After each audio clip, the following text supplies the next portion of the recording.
इस विष को देखकर घबराना नहीं, हृदय जलना, विकार बढ़ना, कोई साथ ना देना, कदम कदम पे विपत्तियां, दुख, संकट आना, ऐसा हो सकता है।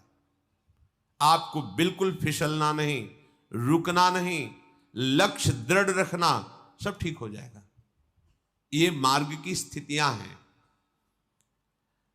अब अमृत आने के पहले कई प्रलोभन आते हैं।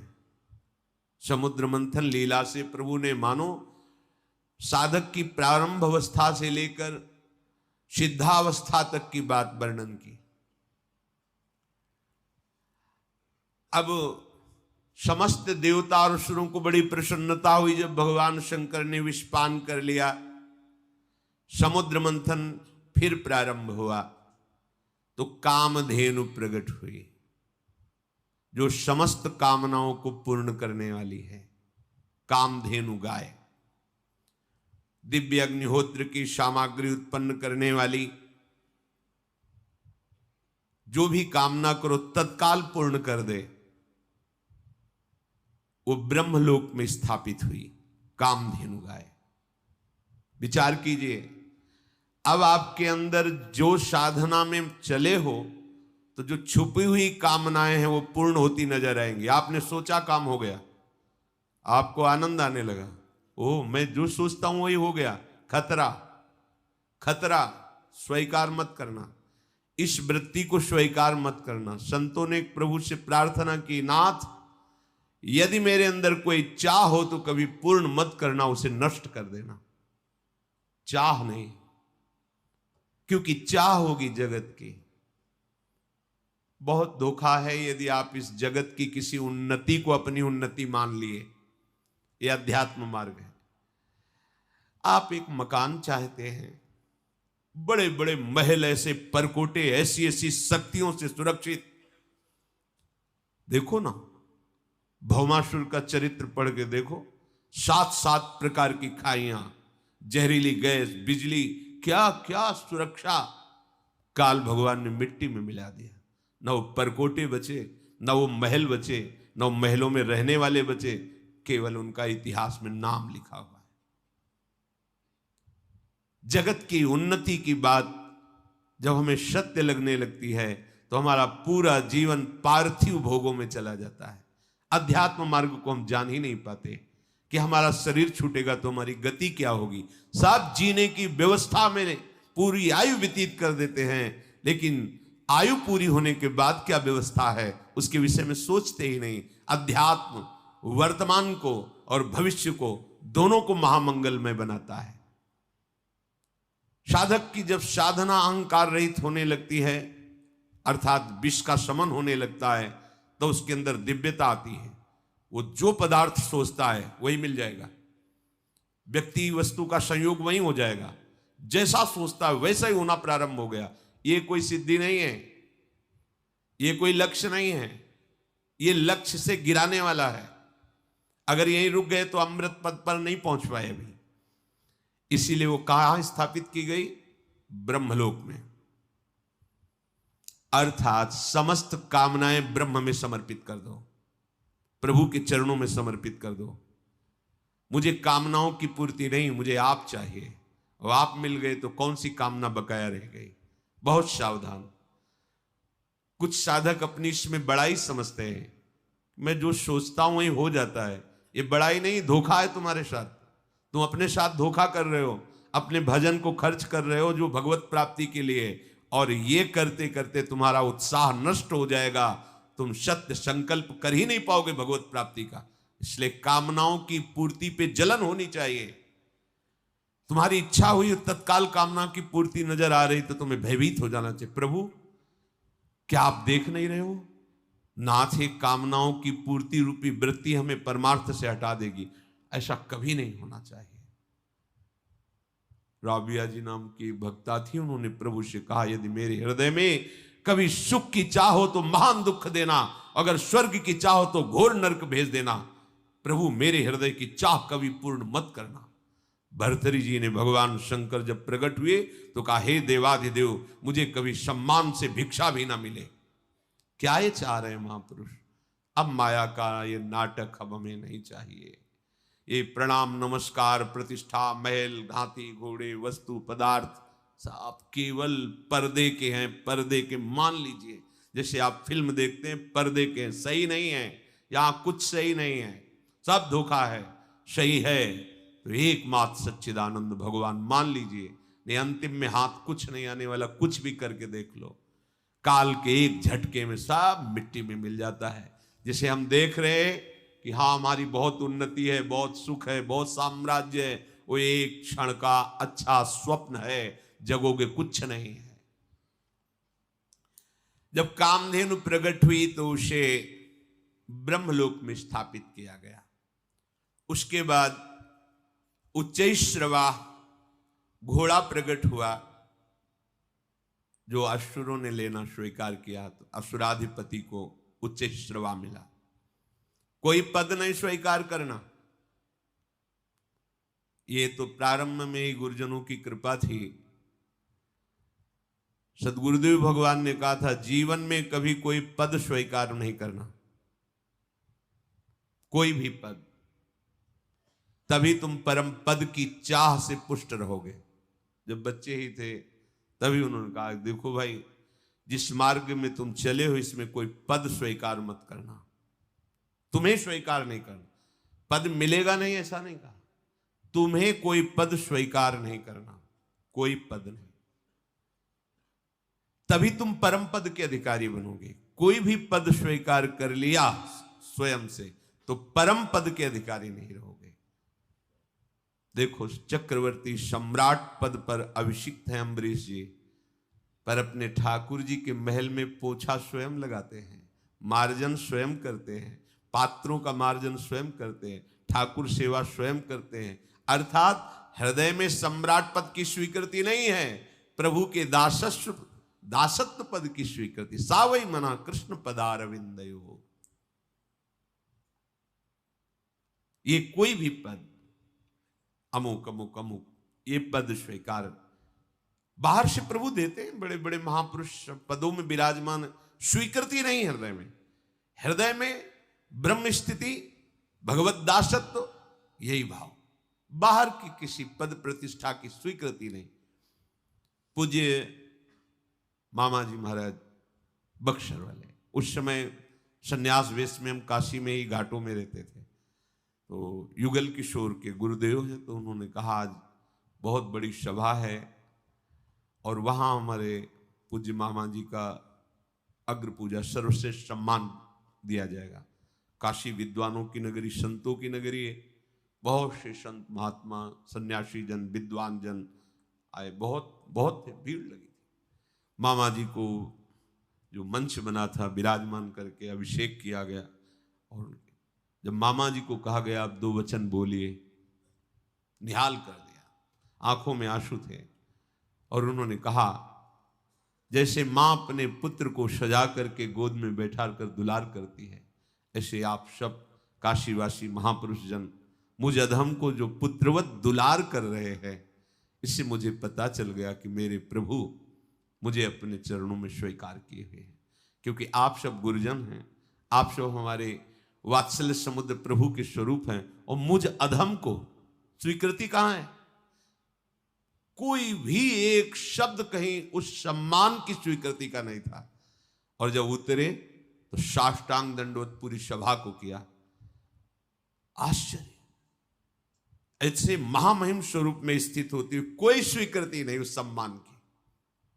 हमारे प्रभु श्री कृष्णचंद्र जी राजसूय यज्ञ में अग्र पूजा हुई, और जब प्रभु सेवा का विभाजन किए तो सबको सब सेवा देने के बाद आपने सेवा ली आए हुए समस्त राजाओं के चरण धोने की।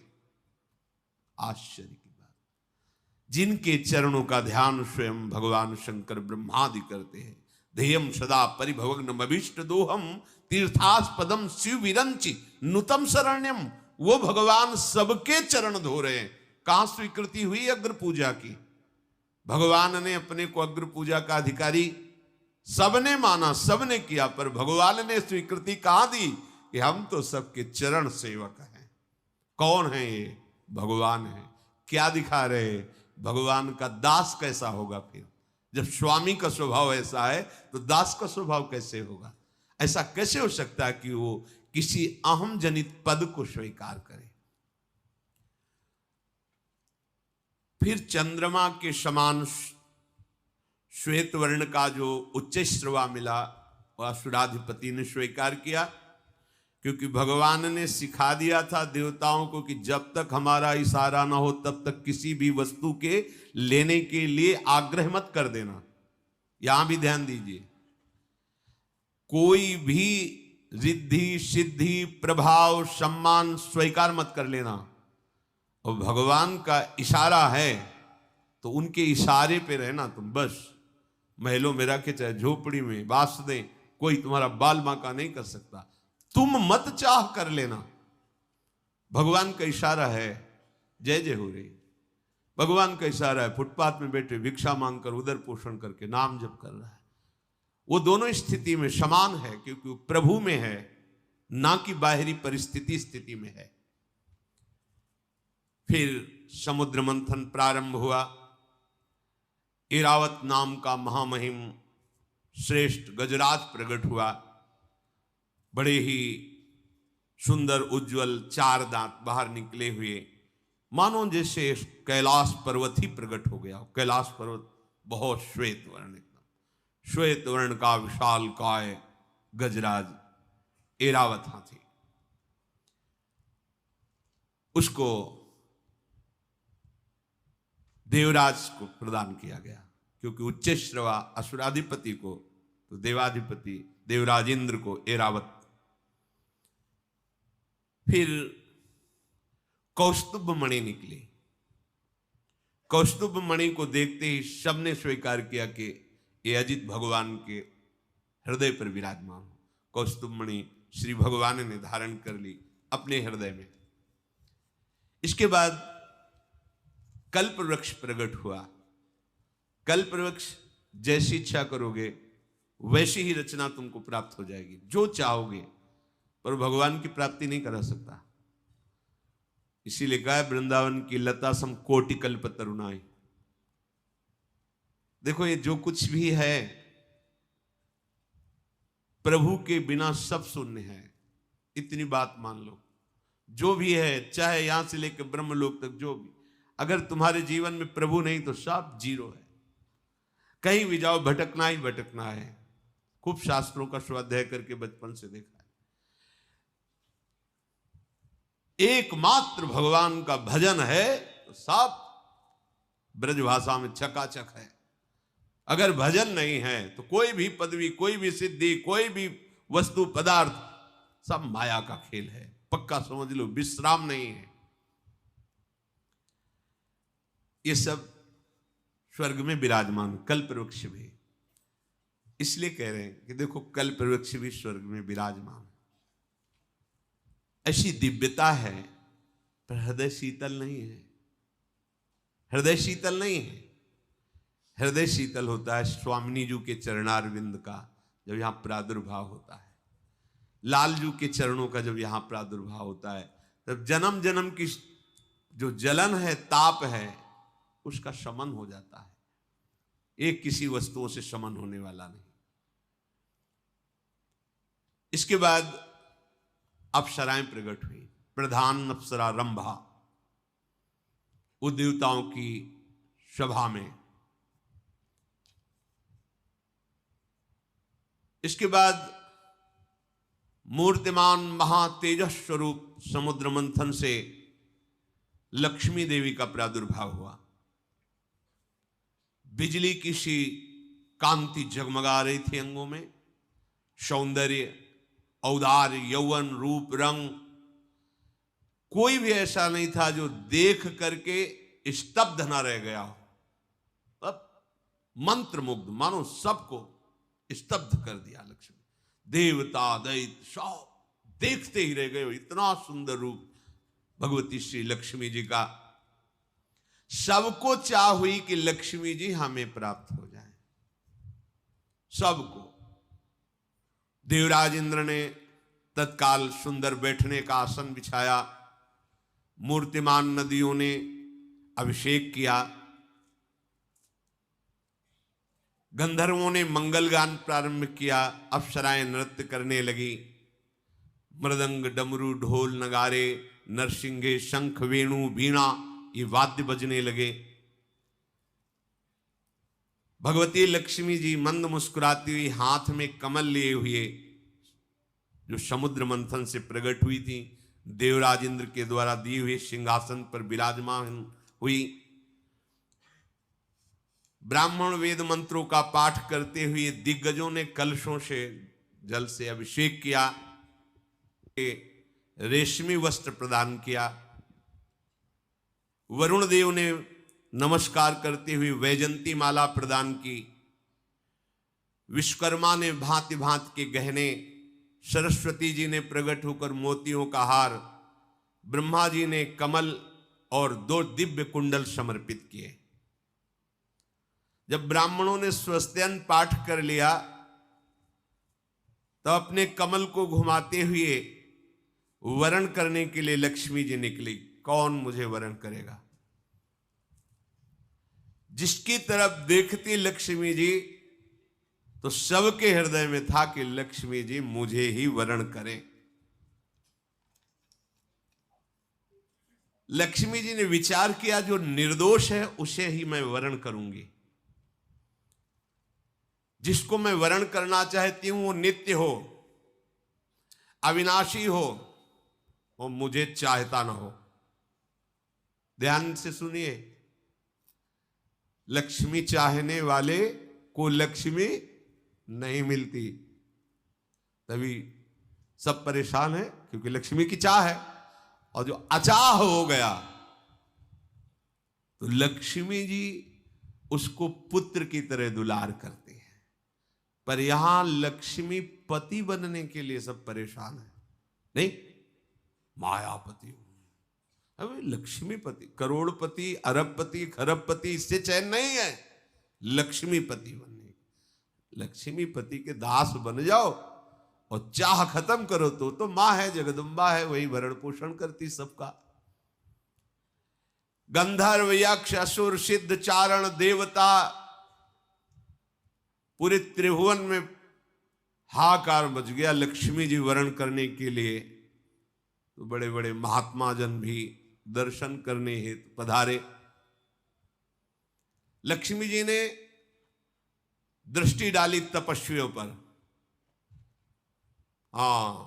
तपस्वी हैं पर इनको अपने तप का बल है और ये क्रोध पर विजय प्राप्त नहीं।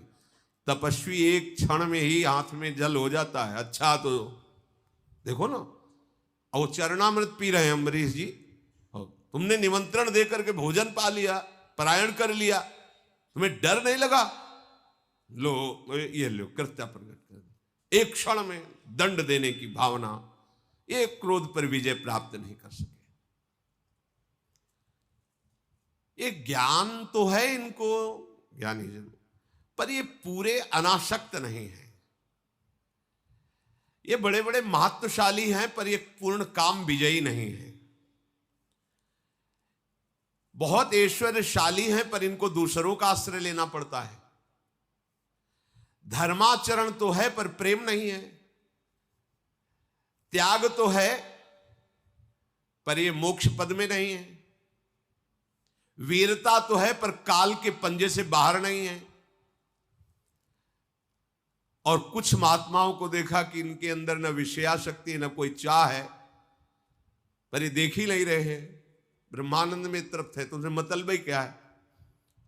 कुछ अद्वैत समाधि में तल्लीन है, किन्हीं की आयु बहुत लंबी है पर शील और मंगल ठीक नहीं है। किन्हीं का शील मंगल ठीक है, आयु का ठिकाना नहीं है। किन्हीं के दोनों ठीक है पर भेष अमंगल है। सब जगह नहीं। एक बचे भगवान श्री हरि।